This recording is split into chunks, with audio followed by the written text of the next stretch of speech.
You people need to learn your place and stop causing trouble."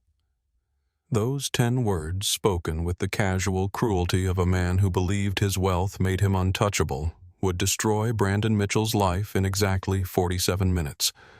But as he stood in the aisle of American Airlines Flight 447, pointing an accusing finger at the quiet black woman in seat 12A, he had absolutely no idea that Dr. Amara Williams could end his career with 3 simple words: "I own this." What Brandon didn't know, what none of the 147 passengers on that Boeing 737-800 knew, was that the woman he was about to humiliate in the most public way possible wasn't just another traveler. She was the founder and CEO of SkyBridge Airlines, the fastest-growing airline in America and Technova Corporation's largest corporate travel client. His company's $12 million annual travel budget flowed directly through her company, and in less than an hour, she would personally cancel every single dollar of it. This isn't just a story about karma catching up with a workplace bully. This is about the terrifying moment when decades of unchecked privilege collided head-first with consequences at 35,000 feet. It's about what happens when the wrong person says the wrong thing to someone who has the power to make it the last wrong thing they ever say in their career. Before we dive into this devastating takedown that left an entire cabin in stunned silence, tell me in the comments, have you ever witnessed workplace bullying? Have you seen someone's true character emerge when they thought no one important was watching? If stories about karma and justice hit different for you, smash that subscribe button right now, because what you're about to witness will leave you absolutely speechless. But let me rewind and show you exactly how we got here, because the events that led to Brandon Mitchell's complete and total destruction began 3 hours earlier in the bustling corridors of Chicago O'Hare International Airport. Dr. Amara Williams moved through Terminal 3 with the quiet confidence of someone who had built an empire from scratch. At 38, she was the founder and CEO of SkyBridge Airlines, but you wouldn't know it from looking at her. She wore simple dark jeans, a Northwestern University sweatshirt, and comfortable sneakers. Her hair was pulled back in a practical ponytail, and her only jewelry was a modest watch and small gold earrings. To anyone observing her in the crowded terminal, she looked like what she was pretending to be just another passenger catching a morning flight. This was intentional. 4 times a year, Amara conducted what she called ghost flights, traveling on competitor airlines under a slightly modified version of her name to experience air travel through her customers' eyes. Today's mission was American Airlines Flight 447 from Chicago to Los Angeles, and she had deliberately booked the worst possible seat, a middle seat in premium economy, surrounded by the type of business travelers who often revealed their true character when they thought they were dealing with regular people. As the owner of an airline, Amara could have flown first class on her own aircraft anytime she wanted. But these undercover trips were research gold. She discovered which flight attendants went above and beyond when no executives were watching. She tested Wi-Fi speeds, tasted the food her competitors served, and observed how staff handled difficult situations. Most importantly, she witnessed the subtle and not-so-subtle ways that travelers treated each other when they thought their behavior had no consequences. Sitting near Gate B-17, Amara checked her phone one final time before boarding. Her assistant had sent the latest numbers. SkyBridge's customer satisfaction ratings were up 12% this quarter, largely because of changes she'd implemented from previous ghost flights. But the message that caught her attention was different Technova discrimination lawsuit filed this morning. Legal says they have strong evidence of company-wide bias. Thought you should know before your flight. Technova. The name made her jaw tighten slightly. She knew the company well too well. They were SkyBridge's third-largest corporate client, generating over $12 million in annual revenue. But more than that, Technova had been on her radar for months due to concerning reports from her staff about how their executives treated SkyBridge employees, particularly women and people of color. Several flight attendants had filed complaints about inappropriate comments and dismissive behavior from Technova travelers. The irony wasn't lost on her. 23 years ago, Amara had been a young MBA traveling to her first major job interview when a hotel manager in Atlanta had looked her up and down and said, "Are you sure you're in the right place? This establishment caters to a different clientele." That moment of humiliation had planted the seed for what would become SkyBridge Airlines. She had sworn that no one under her watch would ever be made to feel like they didn't belong.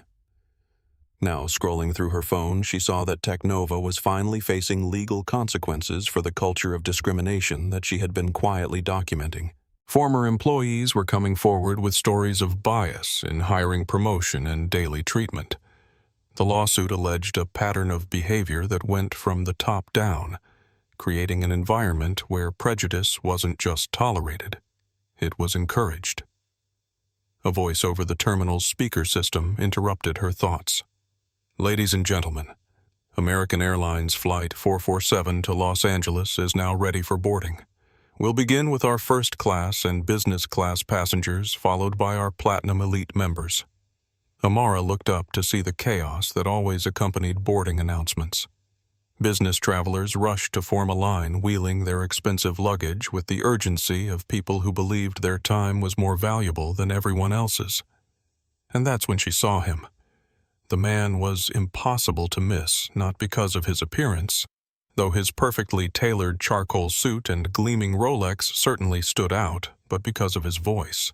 He was speaking loudly into his Bluetooth earpiece, pacing back and forth in front of the gate with the aggressive energy of someone performing for an audience. "No, you listen to me, Marcus," the man said, his voice carrying clearly across the seating area. "You tell the client that Technova's Q3 projections are not a suggestion. They're a goddamn promise. If they can't handle our terms, we walk. We are the shark in that tank, not the guppy. Got it? The shark." Several passengers looked up from their phones and magazines, annoyed by the volume and tone. The man seemed to feed off the attention, speaking even louder as he continued his conversation. "And another thing, I want you to handle the situation with HR. You know what I'm talking about. The diversity hire complaints. Just pay them off and make them disappear. These people always want money. It's cheaper than fighting it, and we can't afford the publicity right now." Amara's eyes narrowed as she processed what she was hearing. This was Brandon Mitchell, Technova's Senior Vice President of Strategic Development. She recognized him from LinkedIn profiles and corporate photos she'd seen while researching the company. He was exactly the type of executive that her flight attendants had complained about, entitled, dismissive, and apparently comfortable discussing discriminatory practices in a crowded airport terminal. Sir A. Gate agent had approached Brandon, her voice politely professional despite the obvious discomfort on her face. "We're ready to board our Platinum Elite passengers." Brandon barely glanced at her, holding up one finger while continuing his phone conversation. "I'm sorry, can you repeat that?" "Some employee is interrupting me." He said the word employee like it tasted bad in his mouth. The gate agent's cheeks flushed, but she maintained her composure. "I just wanted to let you know that we're boarding Platinum Elite members now." "Yeah, obviously," Brandon said, ending his call and shoving his phone into his jacket pocket. "That's what Platinum Elite means. Priority." He brushed past her without another word, not bothering to say thank you or even acknowledge her as a human being. Amara watched the interaction with the analytical eye of someone who had spent years studying customer behavior. This was a man who believed that his frequent flyer status, his expensive clothes, and his corporate title gave him the right to treat service workers as invisible. In her experience, people like Brandon Mitchell revealed their true character, not in boardrooms or networking events, but in small moments when they thought no one important was watching. As she waited for her boarding group to be called, Amara pulled out her phone and sent a quick text to her head of legal. "I'm about to interact with Technova executives. Document everything. This could get interesting." The response came back immediately. "Always do. Safe travels, boss." 20 minutes later, as Group 5 was finally called for boarding, Amara joined the line with the mixture of anticipation and dread that always accompanied these ghost flights.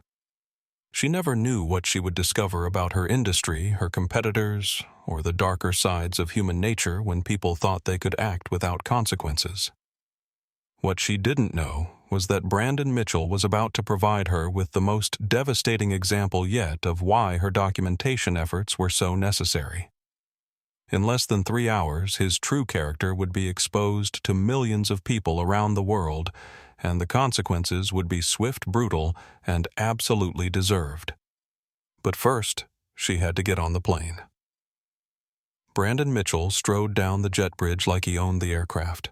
At 45, he was the picture of corporate success silver at his temples, a physique maintained by expensive personal trainers, and the kind of confidence that came from never being told no by anyone whose opinion he valued. His Hermes briefcase swung at his side, and his Italian leather shoes clicked against the metal walkway with a rhythm that seemed to announce his importance to anyone within earshot. Behind him, other passengers shuffled forward with the resigned patience of people accustomed to being treated as secondary considerations. But Brandon had never been a secondary consideration to anyone. As Senior Vice President of Strategic Development at Technova Corporation, he commanded a salary that started with 3 and ended with 7 figures. He flew over 200,000 miles annually, always in premium cabins, always with priority service, always with the kind of deference that money and status could buy. His backstory was the American dream twisted into something darker. Born in suburban Detroit to middle-class parents, Brandon had clawed his way up the corporate ladder through a combination of genuine talent and calculated ruthlessness. He had learned early that in the business world, perception was reality, and the perception he had cultivated was that of a man who got results no matter the cost. At Technova, a company that manufactured high-end computer components for Fortune 500 companies, Brandon had built his reputation on closing deals that others considered impossible. His methods weren't always pretty, but they were effective. He had a talent for finding leverage, personal weaknesses, financial pressures, professional insecurities, and exploiting them until his targets had no choice but to accept his terms. The problem was that Brandon had begun applying these same tactics to his interactions with employees, service workers, and anyone else he considered beneath his station. He had developed a worldview where people fell into 2 categories: those who could advance his interests and those who were obstacles to be moved out of his way. It was a perspective that had been gradually poisoning his relationships, his reputation, and his soul, but it had also made him very wealthy, and in his mind that justified everything. Today he was flying to Los Angeles for what he called the Technova finale, a $50 million deal with a consortium of tech companies that would cement his position as the company's top revenue generator. The contract would make him essentially untouchable within the company hierarchy, or so he believed. What he didn't know was that back in Chicago, federal investigators were serving subpoenas related to the discrimination lawsuit that had been filed that morning, and his name was on several of those documents. As Brandon entered the aircraft, he was greeted by Sophia Ramirez, the lead flight attendant. At 28, Sophia had been with American Airlines for 5 years, and she had developed an almost supernatural ability to read passengers within seconds of meeting them. Her smile was professionally warm, but her dark eyes were constantly assessing, categorizing, and preparing for whatever challenges the next few hours might bring. Sophia had started her career believing that customer service meant making every passenger feel valued and respected. 5 years of dealing with entitled travelers had taught her a more nuanced approach. Most passengers deserved kindness and respect, but some deserved careful management and thorough documentation. She could spot the potential problem passengers from 50 feet away, and everything about Brandon Mitchell screamed problem. "Good morning, Mr. Mitchell," she said, checking his boarding pass. "Welcome aboard. You're in seat 12A today." Brandon barely glanced at her, already reaching for his phone to continue the calls that he believed made him indispensable. "Yeah, fine. I need to make some calls during takeoff. I assume that won't be a problem." Sophia's smile never wavered, but she made a mental note. Passengers who began interactions by assuming rules wouldn't apply to them usually found other rules to ignore as well. I'll be happy to remind you about our communication policies once we're ready for departure, sir. Behind Brandon, other passengers were boarding with varying degrees of patience and courtesy. The contrast was immediate and stark. Most travelers offered polite greetings, said please and thank you, and treated the flight attendants like the professionals they were. But Brandon's presence seemed to create a bubble of tension that affected everyone around him. Near the back of the boarding line, Maria Santos was making her way toward the aircraft with the nervous energy of someone on her first month in a new job. At 24, Maria was Sophia's protege, a junior flight attendant who had joined American Airlines with dreams of travel and adventure. What she had discovered instead was that air travel brought out both the best and worst in humanity, often within the same flight. Maria had been assigned to work with Sophia specifically because of her mentor's reputation for handling difficult situations with grace and professionalism. Sophia had a talent for de-escalating conflicts before they became incidents, and she had been teaching Maria that the key to successful flight attending wasn't just service, it was psychology. Watch the passengers during boarding, Sophia had told her during training. The ones who treat us poorly during the first interaction will usually cause problems later. Document everything but don't judge. Some people are having the worst day of their lives. Others are just having their regular day, and that tells you everything you need to know about who they are. Today, Maria carried a small notebook where she recorded observations about passenger interactions for her training file. It was a practice that Sophia encouraged among all her trainees not for punitive purposes, but to help new flight attendants recognize patterns and prepare for potential challenges. As the boarding process continued, other key players in the day's drama were finding their seats. In 11A, Robert Martinez was settling in for what he hoped would be a quiet flight to Los Angeles. At 52, Robert was a successful construction contractor who had built his business through hard work, fair dealing, and treating every person he encountered with basic human dignity. He was flying to LA to bid on a major commercial project, but unlike Brandon, he felt no need to announce his importance to everyone within earshot. Robert had grown up in East LA as the son of immigrants, and he had never forgotten what it felt like to be dismissed or underestimated because of his background. He had made it a point throughout his career to treat service workers, employees, and strangers with the kind of respect he had often been denied as a young man. But he was also non-confrontational by nature, preferring to lead by example rather than directly challenge other people's bad behavior. In seat 11C, Lisa Thompson was boarding with the manic energy of someone who had built a career around documenting her life for social media consumption. At 34, Lisa had parlayed her love of travel and photography into a successful Instagram account with 2.3 million followers. She was constantly looking for content, always ready to capture the perfect moment or the interesting story that would engage her audience. Lisa's approach to social media was generally positive. She focused on beautiful destinations, inspiring stories, and uplifting content that made people want to travel and explore the world. But she also had a journalist's instincts for recognizing when something important was happening, and she wasn't afraid to document injustice when she witnessed it. Her followers trusted her to be authentic, and part of that authenticity meant calling out bad behavior when she saw it. As she stowed her camera equipment in the overhead bin, Lisa was already mentally preparing for the flight ahead. She had learned to travel with multiple devices charged and ready because you never knew when life would provide content that was too important to ignore. Behind the scenes, the flight's other crew members were preparing for what they hoped would be a routine trip to Los Angeles. James Parker, a 31-year-old flight attendant, was working his second flight of the day after a red-eye from Denver. James was competent and professional, but he was also conflict-averse, preferring to avoid confrontations rather than address them directly. This approach served him well in most situations, but it sometimes meant that problems escalated beyond the point where they could be easily resolved. In the cockpit, Captain Elena Rodriguez was completing her pre-flight checklist with the methodical precision that had characterized her 20-year career in aviation. At 48, Captain Rodriguez was a former Air Force pilot who had transitioned to commercial aviation after serving 3 tours overseas. She had seen genuine life-and-death situations which gave her a unique perspective on what constituted a real emergency versus typical passenger drama.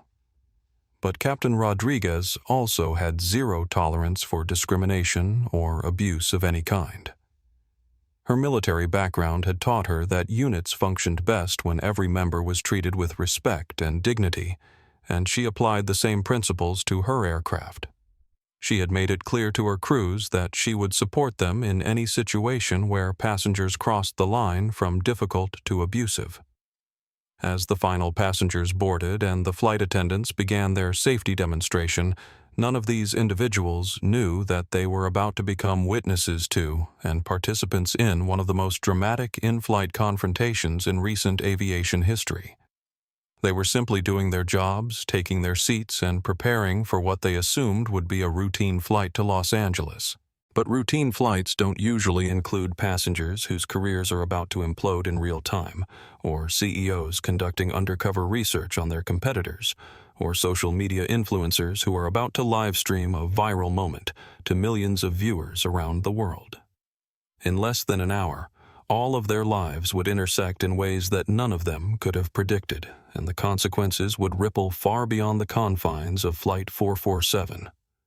Dr. Amara Williams approached row 12 with the calm demeanor of someone who had spent years perfecting the art of blending in.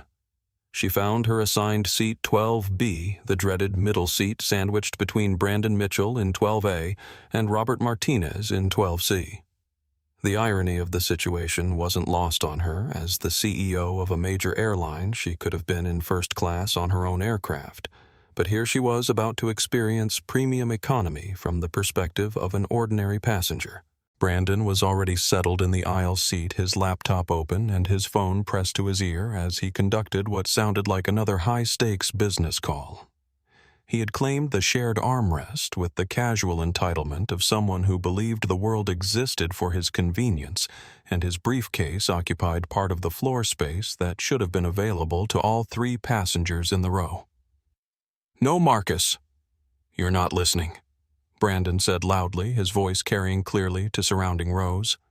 "I don't care what their feelings are. Feelings don't close deals. Pressure closes deals. You apply pressure until they have no choice but to say yes. That's business 101. Several passengers glanced in his direction with obvious annoyance, but Brandon seemed either oblivious or indifferent to their reactions. He was performing for an audience of one himself. Amara stowed her small carry-on bag in the overhead bin and took her seat immediately, recognizing that this flight was going to provide valuable data about passenger behavior and crew responses to challenging situations. As she buckled her seatbelt, she made a mental note about the cramped conditions in premium economy compared to SkyBridge's more generous seat configuration. "Excuse me," Brandon said, ending his call and turning toward Amara for the first time. His eyes did a quick assessment. Plain clothes, no visible luxury, brands, no obvious markers of wealth or status. In his mental filing cabinet, she immediately went into the category of unimportant person. "You're in the middle seat." "Yes, I am," Amara replied evenly, pulling out a book and settling in for the flight. Brandon frowned, as if she had personally created an inconvenience for him. "Right, look, I need the aisle. I'm working the entire flight and I need to be able to get up and move around. Let's swap seats." It wasn't a request. The tone, the phrasing, the expectation written across his face, everything about his approach indicated that he viewed this as a simple transaction where his needs took precedence over anyone else's preferences. Amara looked at him with the patient expression she had perfected during years of dealing with difficult personalities in the business world. "I'm sorry, but I prefer the middle seat. I specifically requested it when I booked." The response clearly surprised Brandon. In his experience, people in middle seats were eager to trade up to aisle seats. The fact that she had declined his generous offer suggested either stubbornness or stupidity, and he wasn't sure which annoyed him more. "I'm a Platinum Elite flyer," he said, puffing out his chest slightly as if displaying a military decoration. I spend over $300,000 a year with this airline. That comes with certain expectations and accommodations. The aisle seat is one of them. Other passengers were beginning to notice the conversation. Robert Martinez in the window seat shifted uncomfortably as he realized he was trapped in the middle of what was clearly becoming a conflict. Behind them, Lisa Thompson discreetly raised her phone and began recording her instincts, telling her that this interaction had the potential to become something significant. "I understand your status with the airline," Amara said, her voice remaining maddeningly calm. "But this is the seat I chose and paid for. I'd like to keep it." Brandon's face began to redden slightly. Being publicly contradicted by someone he considered a nobody was an affront to his entire worldview. In boardrooms and business meetings, his combination of financial leverage and aggressive personality usually steamrolled any opposition. But this quiet woman seemed completely unimpressed by his credentials. Sofia Ramirez noticed the developing situation from her position near the front of the cabin. As lead flight attendant, she had developed radar for potential conflicts, and everything about Brandon's body language screamed escalating problem. She approached the row with her practiced professional smile. "Is everything all right here, sir?" she asked, her tone warm but alert. Brandon immediately turned his charm toward her, flashing the smile that had helped close million-dollar deals and convinced business partners to overlook his more aggressive tendencies. "Yes, everything's fine, Sophia." He had read her name tag with the practiced ease of someone who understood that using people's names created a false sense of intimacy. "This passenger and I were just sorting out a little seating arrangement. I need the aisle for business purposes, and I'm sure she won't mind moving to the middle." He looked pointedly at Amara, his expression conveying that she should gracefully accept defeat now that an authority figure was present. The subtext was clear. "You've made your point, but now it's time for reasonable people to reach a reasonable accommodation that gives me what I want." Sophia looked at Amara, who gave an almost imperceptible shake of her head. The flight attendant's smile remained in place, but her voice took on a slightly firmer tone. "Sir, I'm afraid that if the passenger doesn't wish to switch seats, I can't compel her to do so. Perhaps I can check to see if another aisle seat becomes available once we've finished boarding." The diplomatic solution was reasonable, professional, and completely unsatisfactory to Brandon's sense of entitlement. Being told that his preferences couldn't be automatically accommodated was bad enough, but being told this in front of other passengers was a public humiliation that his ego couldn't tolerate. Fine, he snapped his charm, evaporating like morning dew. Just fine. He threw his briefcase into the overhead bin with unnecessary force, causing other passengers' bags to shift and settle with audible thuds. The violence of the gesture was clearly intended to communicate his displeasure to anyone within visual range. Sophia made a mental note about the incident and moved on to attend to other passengers, but she kept Brandon's row within her peripheral vision. In her experience, passengers who reacted poorly to minor disappointments during boarding often escalated their behavior once the flight was underway, and they felt more anonymous within the confined space of the aircraft. As Brandon squeezed past Robert Martinez to reach the middle seat, he made sure his movements were as disruptive as possible. His shoulder bumped Robert's arm. His briefcase knocked against the seat back, and he settled into 12B with a theatrical sigh that was clearly audible to surrounding passengers. "Unbelievable," he muttered just loud enough to ensure that both Amara and Robert could hear his commentary. "Some people have no consideration for others." Maria Santos, working her way down the aisle as part of the final boarding process, witnessed the tail end of the interaction. She had been watching Brandon since he first boarded, noting his dismissive treatment of the gate agents and flight crew, and she could see that Sophia's instincts about potential problems were proving accurate. As a trainee, Maria was supposed to observe and learn from experienced crew members, but she was also documenting passenger interactions as part of her development program. She made a discreet note about the seating conflict and Brandon's reaction, adding it to her growing file of observations about passenger behavior patterns.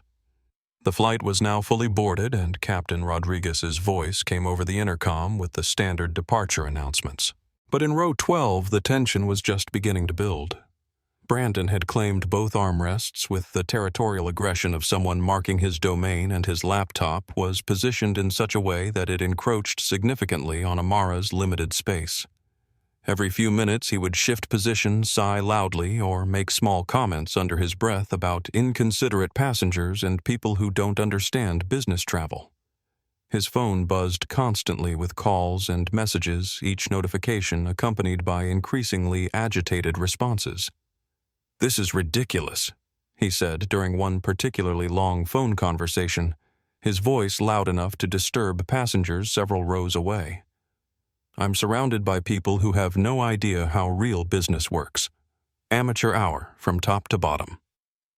Amara continued reading her book, a biography of aviation pioneers, while mentally cataloging each microaggression and boundary violation.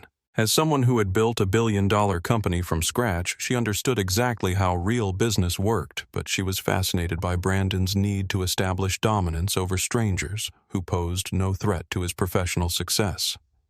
Robert Martinez found himself caught between his natural inclination to avoid conflict and his growing disgust at Brandon's behavior.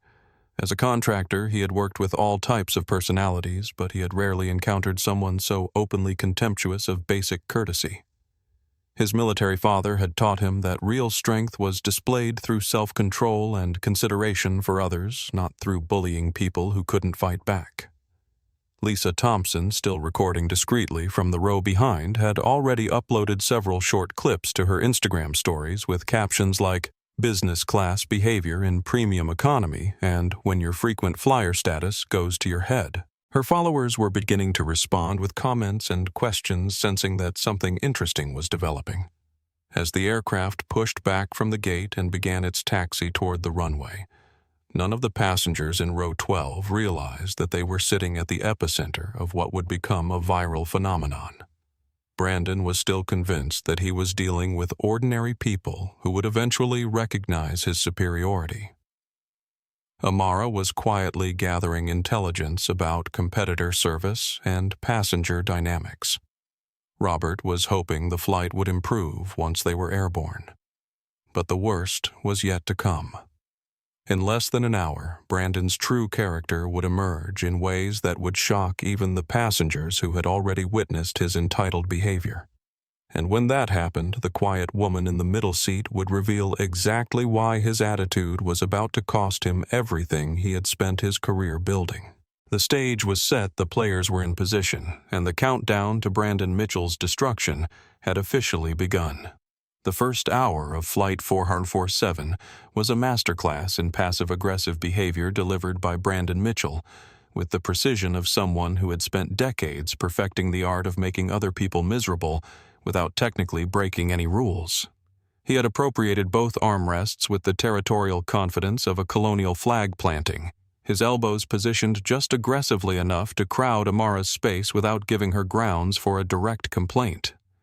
His laptop, a top-of-the-line machine emblazoned with the Technova corporate logo, was angled in such a way that its sharp corner continuously brushed against Amara's arm whenever she shifted position. When she politely asked if he could adjust the screen slightly, he responded with an exaggerated sigh and moved it precisely 1 inch, enough to demonstrate compliance without actually solving the problem. "Some people," he muttered under his breath loud enough for both Amara and Robert to hear, "just don't understand the realities of business travel." Amara, for her part, simply tucked her arm closer to her body and continued reading. Her calm response seemed to fuel Brandon's irritation like oxygen feeding a fire. He was accustomed to getting reactions from people, anger, frustration, submission, but this woman's serene indifference to his provocations was maddening. It was like trying to pick a fight with water. The meal service began with Sophia and Maria working their way down the cabin with practiced efficiency. As they approached row 12, Sophia was already mentally prepared for potential complications. Her interactions with Brandon during boarding had established him as a passenger who viewed service workers as props in his personal drama, rather than human beings deserving of basic courtesy. "Good afternoon, folks," Sophia said with her professional smile. "Our meal choices today are pan-seared salmon with asparagus and lemon risotto, or wild mushroom and truffle pasta with seasonal vegetables. I'll have the salmon," Brandon said immediately, then gestured toward Amara without looking at her. "And I'm sure she'll be happy with the pasta." The presumption was breathtaking in its casual arrogance. He had not only ordered for himself, but had decided what was appropriate for the woman sitting next to him, as if her preferences were subject to his approval and her choices were his to make. Amara met Sophia's eyes, and a flicker of understanding passed between them.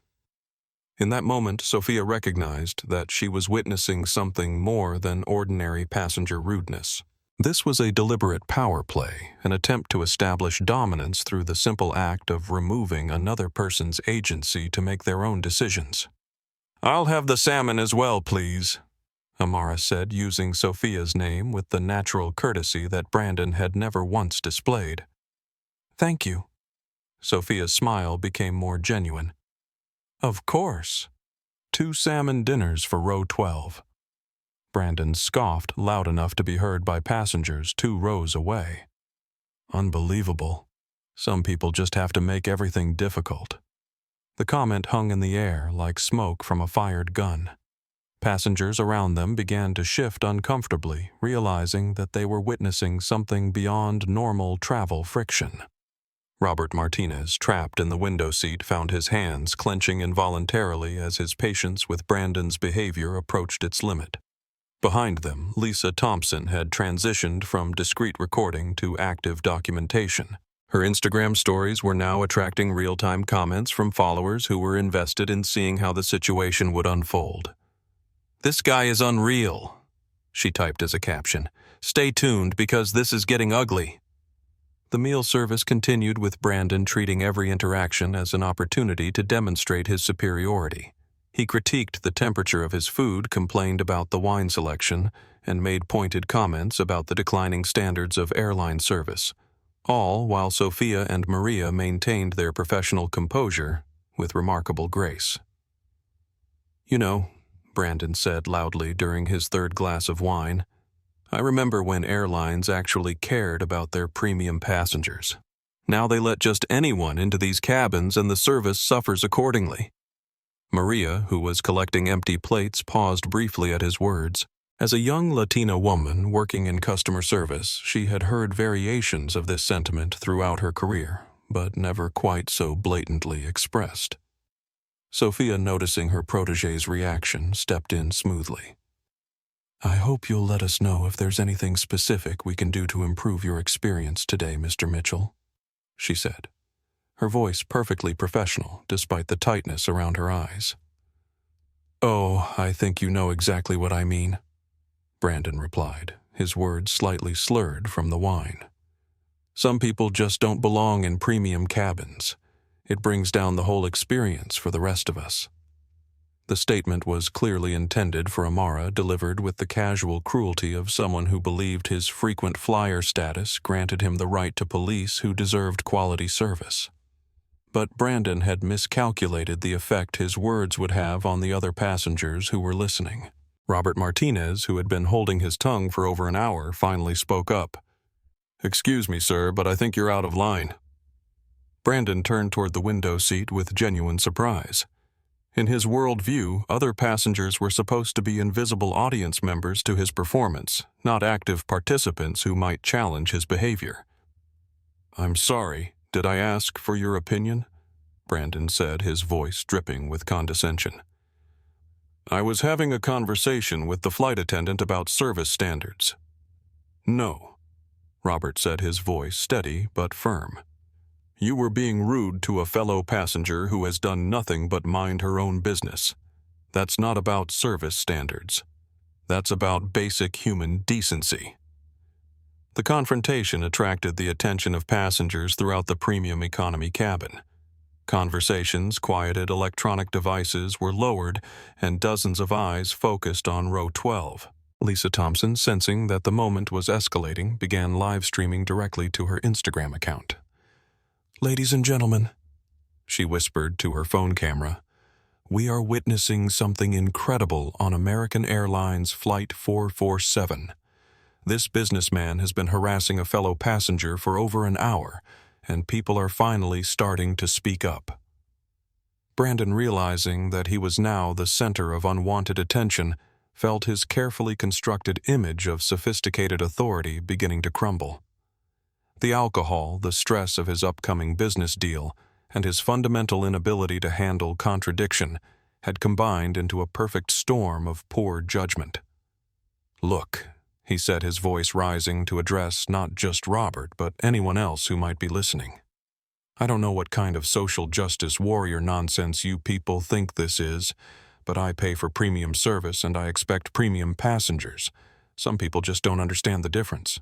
The words "you people" landed like a slap across the cabin. The phrase carried generations of coded language and deliberate exclusion, and everyone present recognized its implications. Brandon had crossed the line from rudeness into territory that was far more dangerous and revealing. Amara, who had remained silent throughout the escalating confrontation, finally closed her book and looked directly at Brandon. Her voice when she spoke was quiet, but carried easily through the now silent cabin. "Mr. Mitchell, what exactly do you mean by some people? I'd like you to be more specific." The challenge was delivered with surgical precision. Brandon had been making increasingly obvious references to race class and social status for over an hour, but he had been careful to use coded language that gave him plausible deniability. Now Amara was forcing him to either clarify his meaning or back down from his implications. Brandon, emboldened by wine and convinced of his own righteousness, made the decision that would destroy his life. "You know exactly what I mean," he said, pointing directly at Amara. "People like you who probably got their tickets through some diversity program or affirmative action nonsense, who think they deserve the same treatment as passengers who actually earn their status through hard work and business success." The silence that followed was deafening. Brandon had not only revealed his racial bias, but had done so in front of dozens of witnesses, many of whom were now recording the interaction. Lisa Thompson's live stream had attracted over 500 viewers in real time, and the number was climbing rapidly as people shared the feed across social media platforms. Sophia, who had been trained to handle difficult passengers but had never encountered anything quite this blatant, reached for the call button that would alert the cockpit. This situation had moved far beyond ordinary customer service challenges and into territory that required intervention from the flight's captain. "Sir," she said, her voice still professional but now carrying an edge of authority, "I need you to lower your voice and return to your seat immediately." Brandon laughed, a harsh sound that carried no humor. "My seat, lady. I am in my seat. And I'll speak to whoever I want, however I want. That's what first-class service means." "This is premium economy, sir," Maria said quietly, immediately regretting speaking when Brandon's attention turned toward her like a predator focusing on new prey. "Did I ask you?" he snarled. "Maybe you should worry less about correcting customers and more about improving the service quality. Though I suppose standards have dropped pretty much everywhere these days." The attack on Maria was the final straw for several passengers. Robert Martinez unbuckled his seatbelt and stood up, his considerable frame casting a shadow over Brandon's seat. Behind them, other passengers were also rising their faces, reflecting the disgust and anger that had been building throughout the flight. But Amara remained seated, her hands folded calmly in her lap, watching Brandon destroy himself with the detached fascination of a scientist observing a chemical reaction. She had seen men like him before, executives who believed their success gave them the right to diminish others, who mistook cruelty for strength and prejudice for business acumen. What Brandon didn't know was that every word he had spoken was being documented not just by fellow passengers, but by the CEO of a company that held millions of dollars of his employer's travel contracts. His casual racism and deliberate cruelty weren't just character flaws, they were about to become evidence in the lawsuit that was already building against Technova. And in less than 30 minutes, when Captain Rodriguez emerged from the cockpit to address the disruption, Amara Williams would finally reveal exactly who she was and why Brandon Mitchell had just made the biggest mistake of his professional life. The countdown to consequences had begun, and Brandon was too drunk on his own arrogance to realize that his career was about to implode at 35,000 feet. Brandon Mitchell stood up in the narrow aisle of the aircraft with the unsteady confidence of a man who had never faced real consequences for his actions. The wine had loosened his tongue and amplified his sense of grievance, transforming what might have been private prejudices into a public performance of toxic masculinity and racial bias. "You know what," he announced, his voice carrying clearly through the premium economy cabin as he addressed the passengers around him. "I think everyone needs to understand what's really happening here. This woman," he pointed directly at Amara, "has been trying to provoke me since we boarded. She's probably recording everything for some lawsuit planning to play the victim card for a quick payday." The accusation was so divorced from reality that several passengers gasped audibly. For over an hour, they had watched Brandon escalate from rudeness to overt hostility while Amara sat quietly reading her book, responding only when directly addressed and never raising her voice or making any demands. "That's completely false," Robert Martinez said, his voice shaking with anger. "This woman has been nothing but polite, while you've been acting like a complete. Stay out of this." "Roberto?" Brandon interrupted his words, deliberate and calculated to wound. "You people always stick together, don't you? Always quick to gang up on successful Americans who've actually earned their place in the world." The racial slur hit the cabin like a physical blow. The phrase "you people" followed by the implication that anyone who wasn't white hadn't earned their place was so blatantly racist that even passengers who had been trying to ignore the situation could no longer pretend they weren't witnessing something extraordinary. Lisa Thompson's live stream exploded with comments and shares as viewers recognized they were watching real-time documentation of workplace discrimination in action. Her follower count climbed rapidly as people shared the feed, and major social media platforms began picking up clips of Brandon's increasingly unhinged behavior. "Sir, you need to sit down immediately," Sophia said, her professional composure finally cracking slightly. As lead flight attendant, she had dealt with difficult passengers, medical emergencies, and mechanical problems. But she had never encountered such blatant racism delivered with such casual confidence. Brandon laughed, a harsh sound that echoed through the cabin. "I'll sit down when I'm ready to sit down. And I'll speak to whoever I want, however I want." That's what happens when you actually pay for your ticket instead of getting charity handouts. Behind the scenes, Sophia's call button had already alerted the cockpit to a developing situation. Captain Elena Rodriguez was monitoring the conversation through the aircraft's internal communication system, and she was preparing to leave the cockpit for the first time during the flight. Captain Rodriguez had seen combat zones, emergency landings, and life-threatening situations, but she had zero tolerance for passengers who turned her aircraft into a platform for hate speech. Her military background had taught her that teams functioned best when every member was treated with dignity and respect, and she applied the same principles to civilian aviation. "What seems to be the problem here?" Captain Rodriguez's voice cut through the cabin tension like a blade as she emerged from the cockpit. Her pilot's uniform carried an authority that even Brandon couldn't ignore, and her expression made clear that she was not interested in diplomatic solutions. Brandon, still convinced that authority figures would naturally side with a successful businessman over ordinary passengers, immediately began his performance. "Captain, thank God you're here. This passenger," he gestured toward Amara, "has been causing problems since we boarded. She's been harassing me, probably trying to set up some discrimination claim for money." Captain Rodriguez looked at Amara, who remained seated with her book closed in her lap, then at Brandon, who was swaying slightly in the aisle with wine on his breath and aggression written across his face. "Ma'am," the captain said to Amara, "is there a problem here?" Amara's response was measured and calm. "No, Captain. Just some turbulence. Nothing I can't handle." The metaphor was perfect and pointed. She had described Brandon's behavior as weather, a temporary disturbance that was unpleasant but manageable. The implication was clear: she had dealt with men like him before, and she wasn't intimidated by his tantrum. Brandon, completely missing the subtlety of the exchange, exploded. Turbulence. She's the turbulence. These people are always the problem, always looking for someone to blame for their failures. Always. Mr. Mitchell. Captain Rodriguez interrupted, her voice carrying the unmistakable authority of someone accustomed to making life-and-death decisions. Return to your seat immediately, or this aircraft will be making an unscheduled landing. But Brandon was too far gone to recognize the warning. The alcohol, the stress of his business deal, and his fundamental inability to accept contradiction had combined into a perfect storm of poor judgment and racial animus. You know what he said?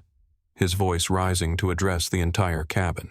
I am sick and tired of this political correctness nonsense. I spend $300,000 a year with this airline. I know the CEO personally. One phone call from me can have all of you fired, starting with whatever diversity hire program put her in this cabin. He pointed at Amara again, his finger shaking with rage. People like her don't belong in premium economy. Hell, people like her don't belong on airplanes at all. They should be grateful for bus service.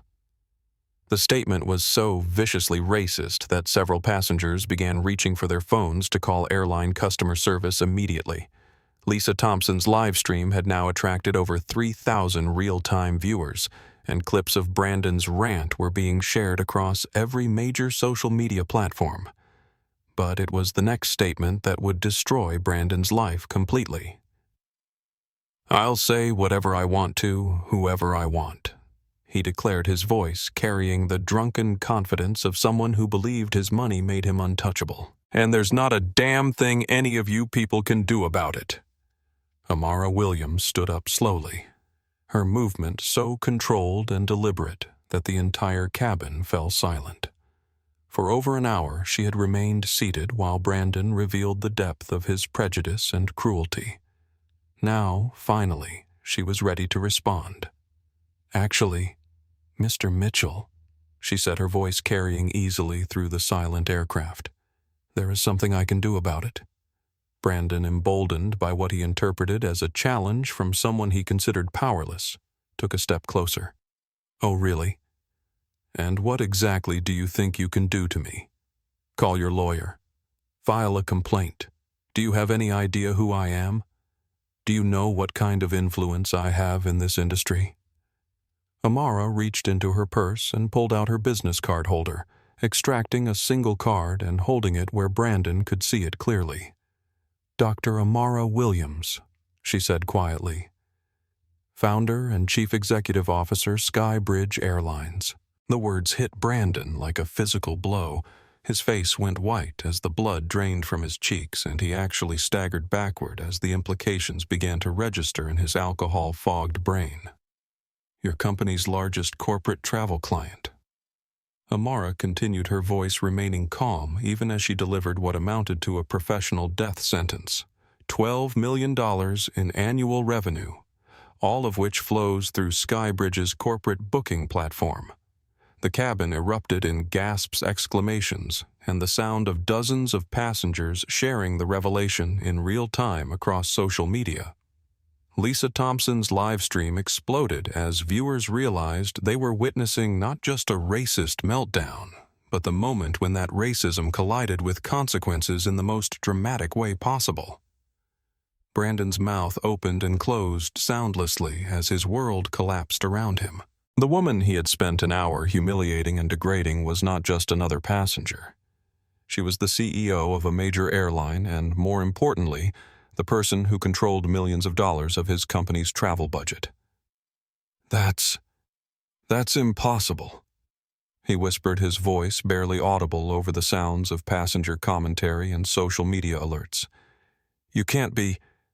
You're just what? Mr. Mitchell? Amara asked her question, cutting through his stammering like a scalpel. Just what did you think I was? The question hung in the air, forcing Brandon to confront the racist assumptions that had driven his behavior for the entire flight. In trying to answer, he would have to articulate exactly why he had assumed she didn't belong in premium economy, why he had felt entitled to order her food for her, why he had dismissed her preferences and insulted her character. And in that moment of forced reflection, with hundreds of thousands of people watching through social media live streams, Brandon Mitchell finally understood that his career, his reputation, and his future had just been destroyed by his own words, broadcast live to the world by the very technology that he had thought made him untouchable. The reckoning had arrived, and there would be no escape from the consequences of his choices.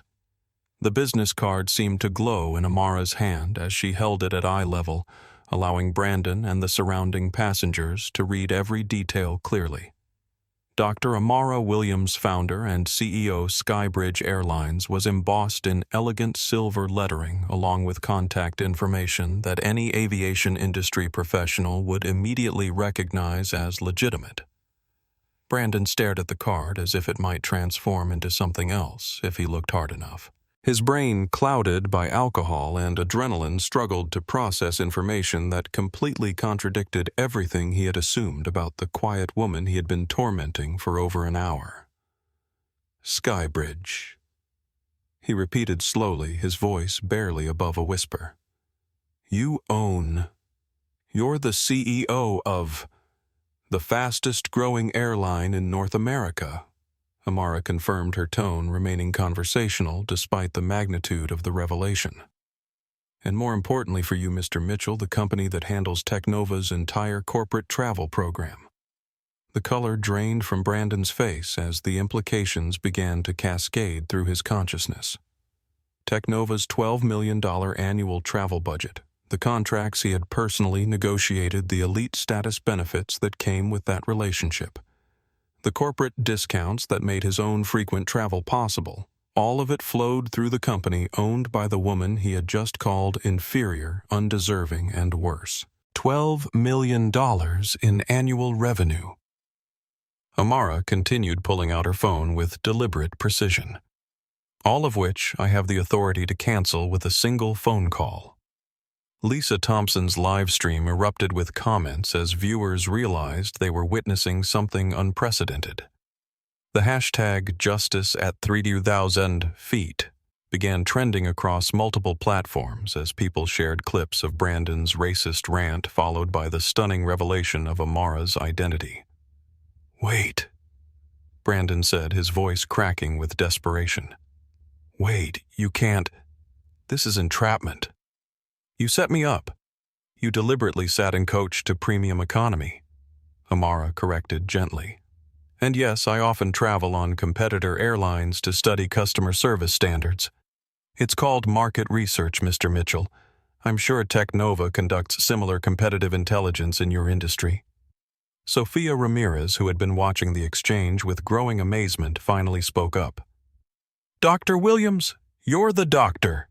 "Williams, I read about you in Aviation Week. You revolutionized corporate travel booking." Amara smiled warmly at the flight attendant, the first genuine smile she had displayed since boarding. "Thank you, Sophia. And I have to say, your professionalism throughout this incident has been exemplary. You'll be hearing from SkyBridge's Human Resources Department about potential opportunities." The comment sent another wave of gasps through the cabin, as passengers realized that they weren't just witnessing the destruction of Brandon's career, but the potential elevation of the flight attendants who had handled his abuse with grace and dignity. Brandon, meanwhile, was experiencing the kind of panic that comes with watching one's life implode in real time.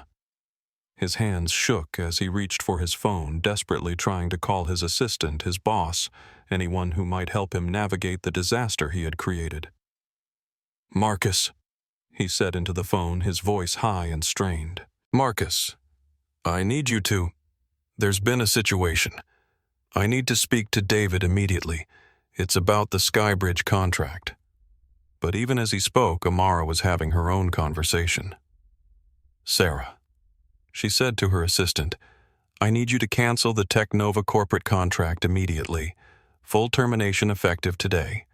Also, please prepare a statement for the press regarding our company's zero-tolerance policy for discrimination. The phone call was brief, professional, and devastating. Within minutes, Technova would lose not just their travel booking platform, but their preferred rates, corporate discounts, and priority customer service. The financial impact would be immediate and substantial. "You can't do this," Brandon said, ending his own call as he realized that his assistant couldn't reach anyone at Technova headquarters. "This is business suicide. We're one of your biggest clients." "You were one of our biggest clients," Amara corrected. Past tense. As of right now, Technova is welcome to book individual tickets at standard retail prices like any other customer. Captain Rodriguez, who had been listening to the exchange with professional interest, stepped forward. "Dr. Williams, I apologize for this incident. This is not the standard of passenger behavior that American Airlines tolerates. I understand, Captain. And I want you to know that this incident reflects on Mr. Mitchell alone, not on your crew or your airline." Sophia and her team handled an impossible situation with remarkable professionalism. The praise for American Airlines crew, delivered by the CEO of a competing airline, demonstrated a level of class and industry respect that made Brandon's behavior look even more petty and unprofessional by comparison. Other passengers were now openly filming and sharing the interaction across social media. Robert Martinez had pulled out his phone to document the conversation, while Lisa Thompson's live stream had attracted over 5,000 real-time viewers. Comments poured in from around the world as people shared the story of the racist businessman who had unknowingly destroyed his career by attacking his own company's most important travel partner. "This has to be the most epic corporate karma I've ever seen," one commenter wrote. "This dude literally ended his own career on live TV." Brandon made one final desperate attempt to salvage the situation. "Dr. Williams, I was under stress. I've been drinking. I didn't mean those things I said. Surely we can work something out, businessman to businessman." Amara looked at him with something that might have been pity if it hadn't been so cold. "Mr. Mitchell, you've shown me exactly who you are when you think there are no consequences for your actions. A man who orders food for women without asking their preferences.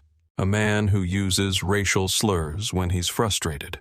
A man who believes his money gives him the right to diminish other human beings." She paused, letting her words sink in before delivering the final blow. "That's not stress, Mr. Mitchell. That's character. And your character has just cost Technova $12 million in annual revenue, along with whatever additional business they lose when this video goes viral." As if summoned by her words, Brandon's phone began buzzing with calls, texts, and notifications. Social media alerts, news outlets requesting comment, and, most ominously, a call from Technova's CEO that he was too terrified to answer. "The discrimination lawsuit filed against your company this morning just became the least of Technova's problems," Amara continued. "By tomorrow, every major corporation in America will know exactly what kind of executives Technova employs and what kind of behavior your company culture tolerates." The prediction was already coming true. Lisa Thompson's live stream had been picked up by major news outlets, and clips of Brandon's racist rants were being shared millions of times across social media platforms. Brandon Mitchell was trending nationwide, but not in the way he had ever imagined his name might become famous. Captain Rodriguez made an announcement over the intercom. "Ladies and gentlemen, we'll be making our descent into Los Angeles ahead of schedule. Please return to your seats and prepare for landing." But for Brandon Mitchell, landing in Los Angeles wouldn't mark the end of his journey. It would mark the beginning of a very different life than the one he had boarded with that morning. His career, his reputation, and his future had been destroyed by his own words witnessed by millions, and there would be no recovery from the consequences he had brought upon himself. As the aircraft began its descent, Amara returned to her seat and reopened her book, while Brandon sat in stunned silence, finally understanding that the woman he had tried to humiliate had just humiliated him in return. But unlike his cruelty, her response had been measured, professional, and entirely justified. The reckoning was complete, and the consequences were only beginning. The descent into Los Angeles International Airport felt like a countdown to Judgment Day for Brandon Mitchell. Every minute that passed brought new notifications to his phone, missed calls from his boss, urgent text messages from colleagues, and social media alerts that showed his racist rant spreading across the internet at viral speed. Captain Rodriguez's voice crackled over the intercom with an announcement that sent chills down Brandon's spine. "Ladies and gentlemen, due to a passenger incident that occurred during our flight, we'll be met at the gate by airport security and federal agents. All passengers will be required to provide contact information before deplaning. We apologize for any inconvenience." The words "federal agents" hit Brandon like a physical blow. What had started as a personal humiliation was rapidly escalating into something that could involve federal hate crime investigations, corporate liability, and criminal charges.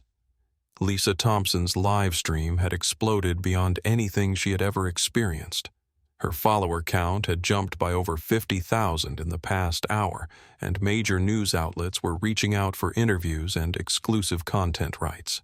The hashtag #justice@3,000 feet was trending in multiple countries, and celebrities were already weighing in with support for Dr. Williams and condemnation of Brandon's behavior. "This is unprecedented," Lisa whispered to her phone camera as the plane descended. "I've been documenting travel content for 5 years, and I've never seen anything like this. This man literally destroyed his own life in real time, and millions of people watched it happen." Meanwhile, Dr. Amara Williams was conducting a series of calm professional phone calls that were methodically dismantling Technova's business relationships.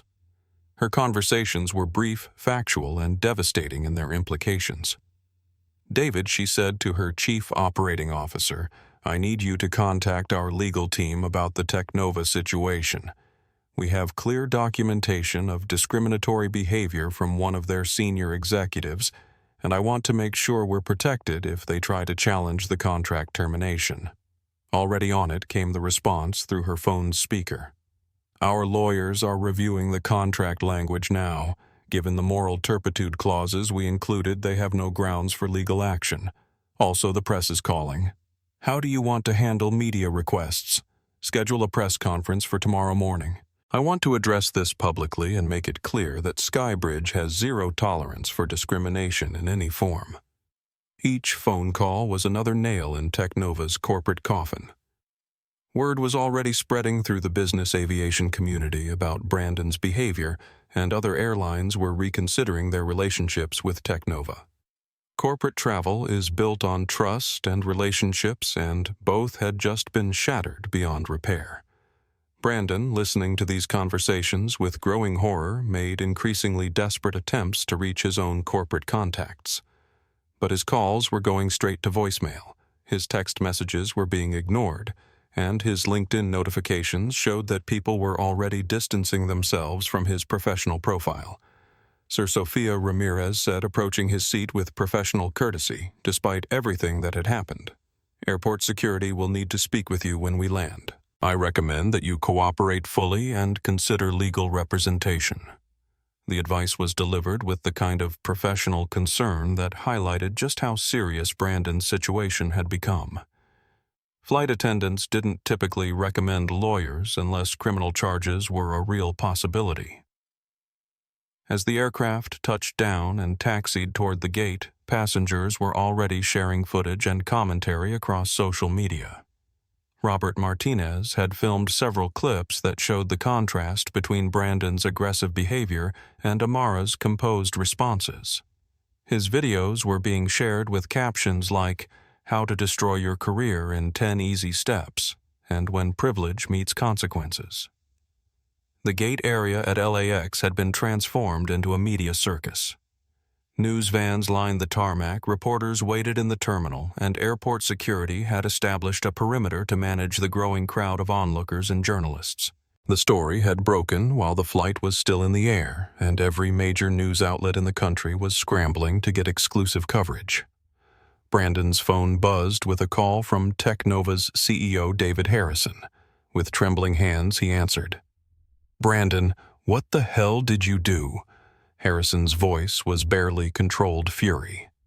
"I've got reporters calling me about racist rants, viral videos, and contract cancellations.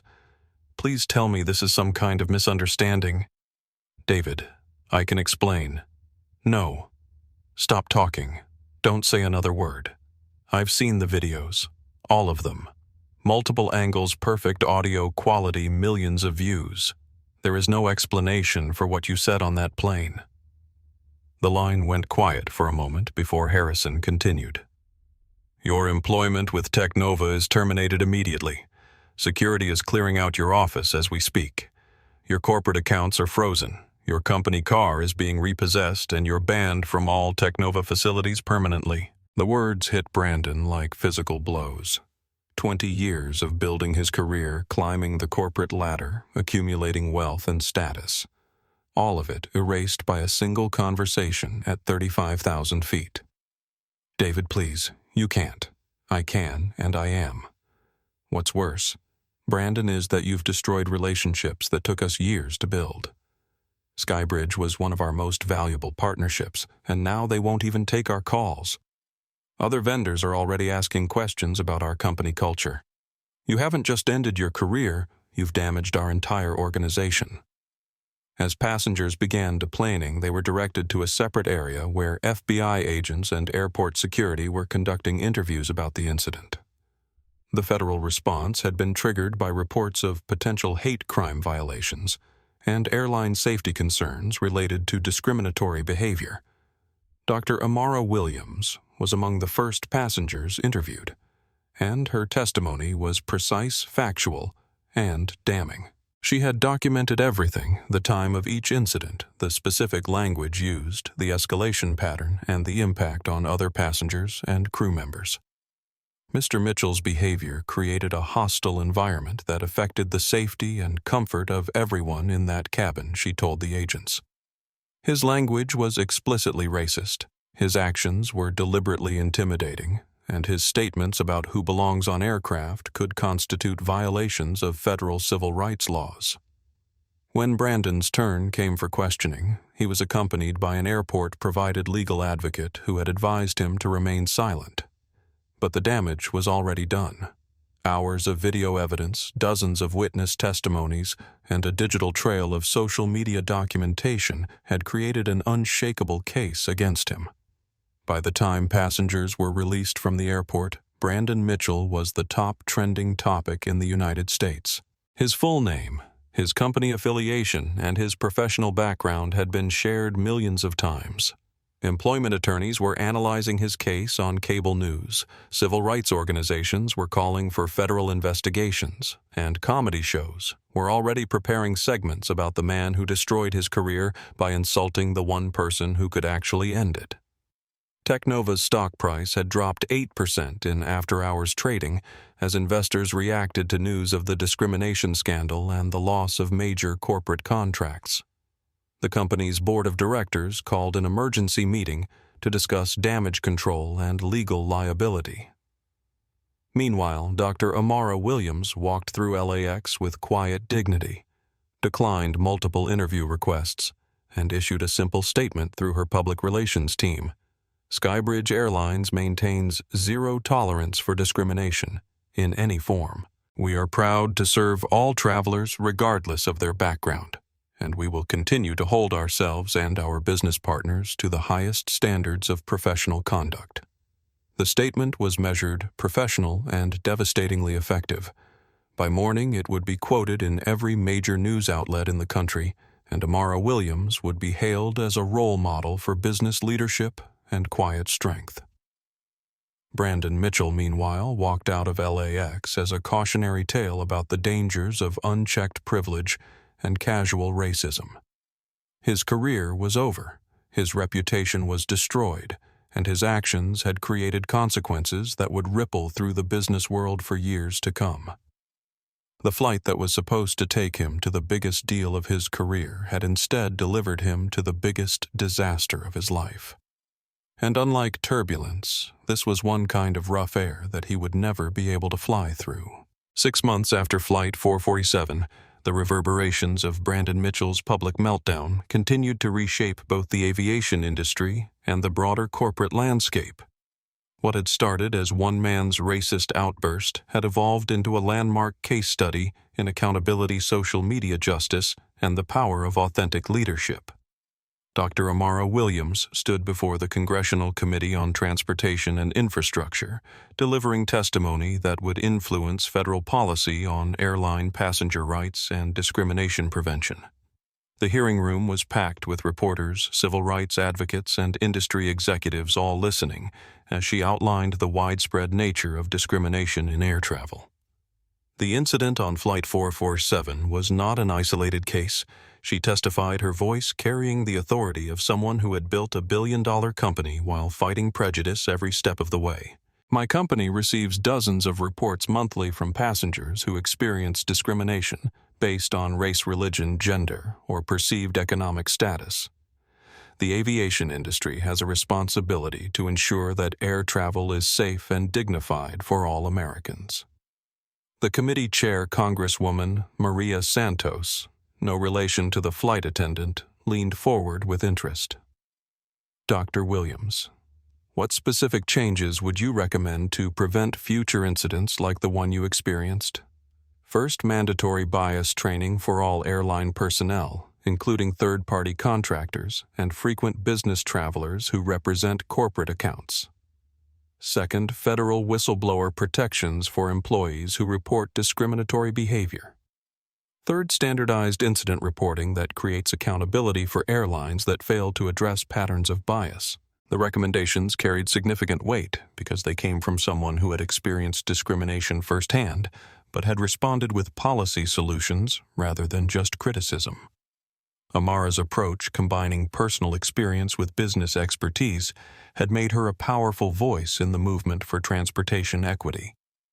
Meanwhile, the consequences for Teknova Corporation had been swift and devastating.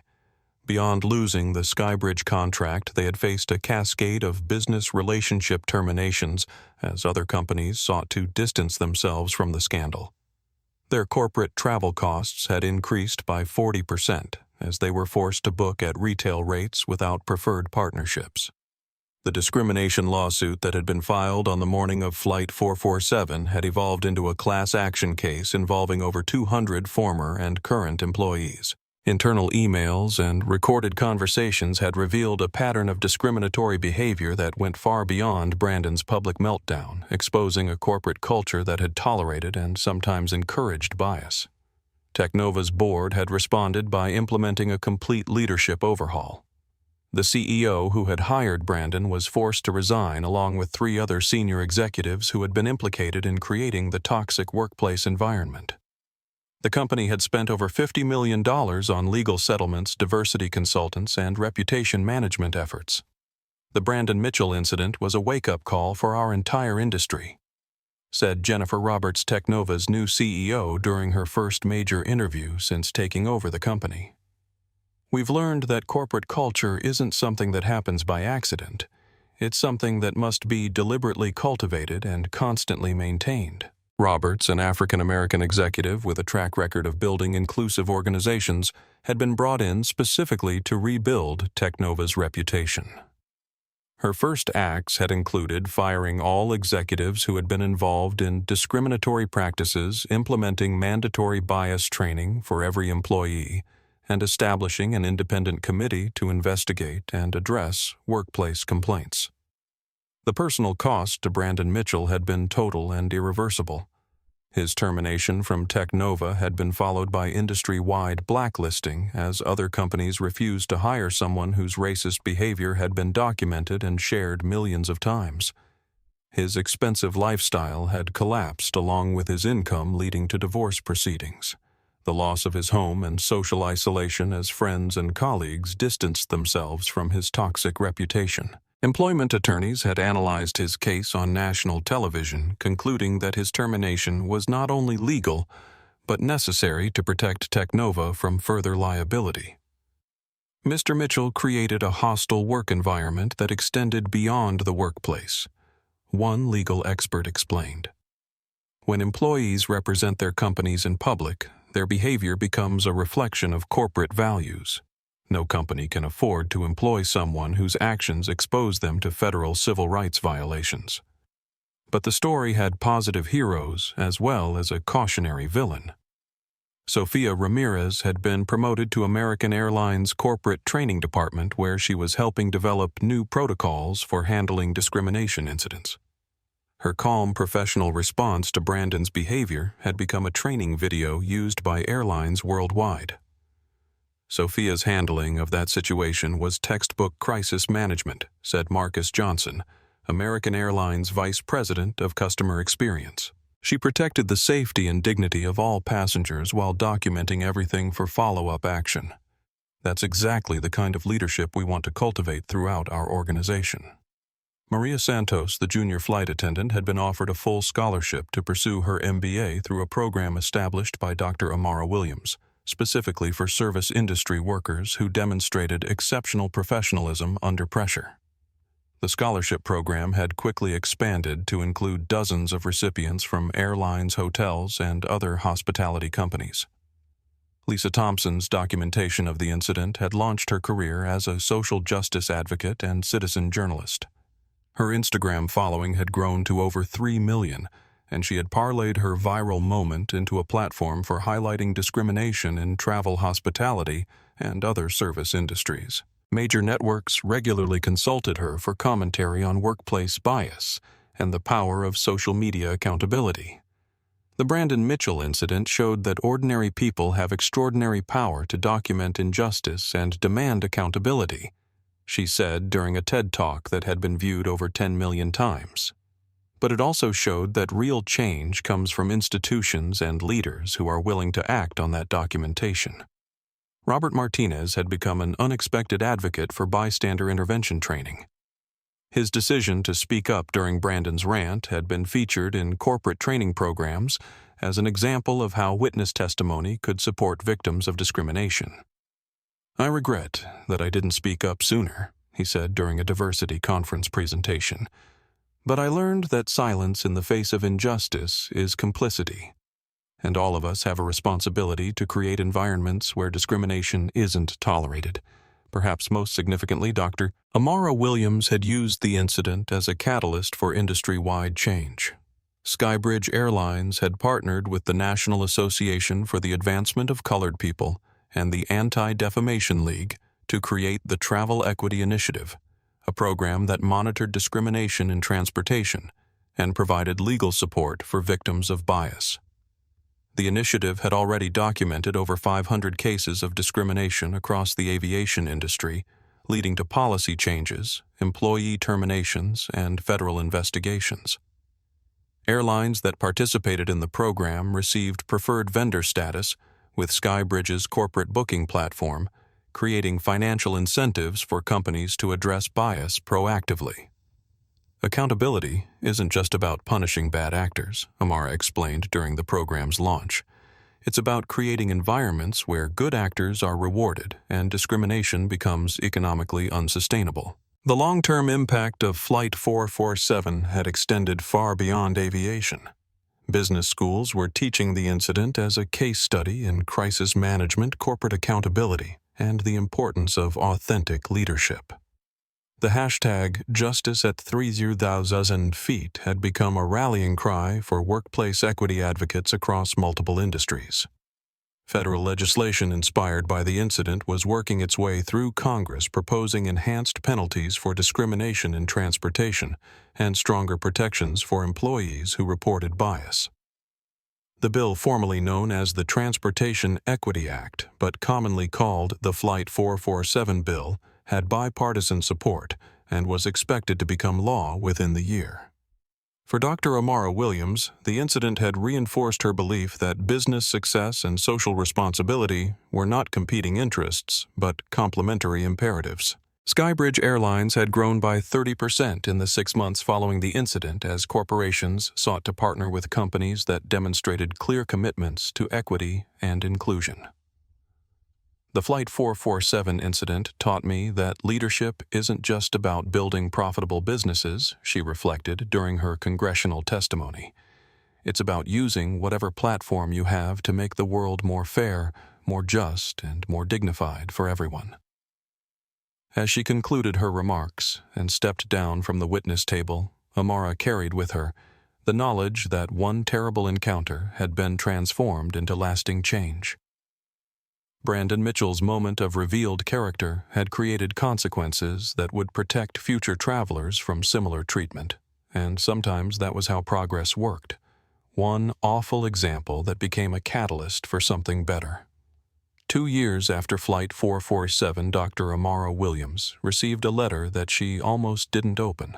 The return address showed a small community college in Ohio, and the handwritten envelope seemed unremarkable among the corporate correspondence and speaking invitations that typically filled her mail. But the letter inside was from Brandon Mitchell. Dr. Williams. It began. I know I have no right to contact you, and I understand if you choose not to read this, but I wanted you to know that losing everything was the best thing that ever happened to me, even though it took me 2 years to understand why. The letter went on to describe Brandon's journey from corporate executive to community college instructor, where he now taught business ethics courses for students pursuing their first degrees later in life.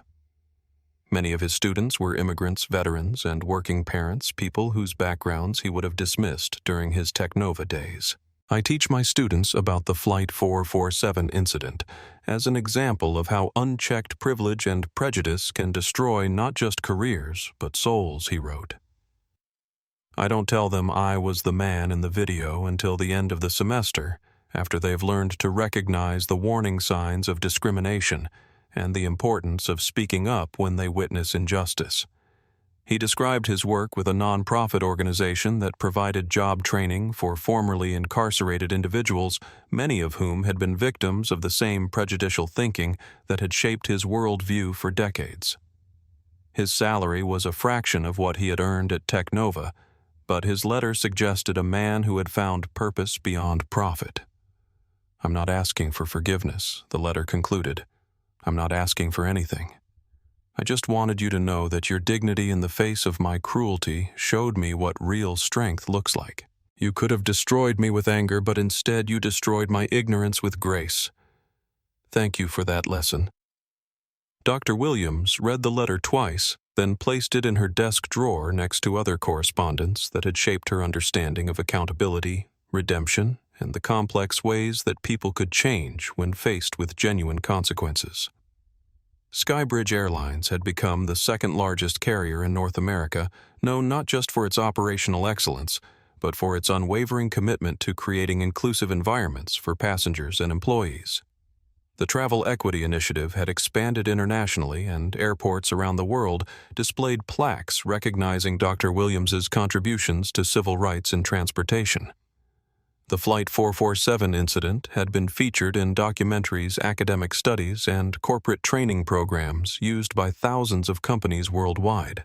But for Amara, the most meaningful outcome was simpler. Airlines had become safer and more welcoming places for travelers who might once have been targets of discrimination. As she returned to her work reviewing plans for SkyBridge's expansion into sustainable aviation fuels, Dr. Amara Williams reflected on the strange journey that had brought a moment of ugliness at 35,000 feet into something approaching redemption. Real power, she had learned, wasn't about crushing enemies or extracting revenge. It was about using strength to lift others up and create institutions that protected the vulnerable from those who would diminish them.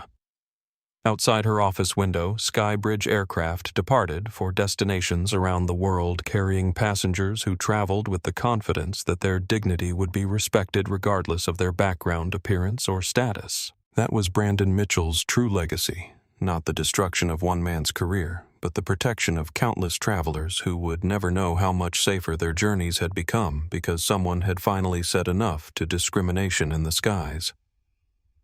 If you've ever witnessed injustice and wondered whether speaking up makes a difference, remember Flight 447. Remember that dignity is not determined by your seat assignment, your clothes, or your bank account. Remember that real change happens when good people refuse to remain silent in the face of cruelty. And remember that the most powerful response to hate is not more hate, but the quiet strength that comes from knowing your worth cannot be diminished by someone else's ignorance.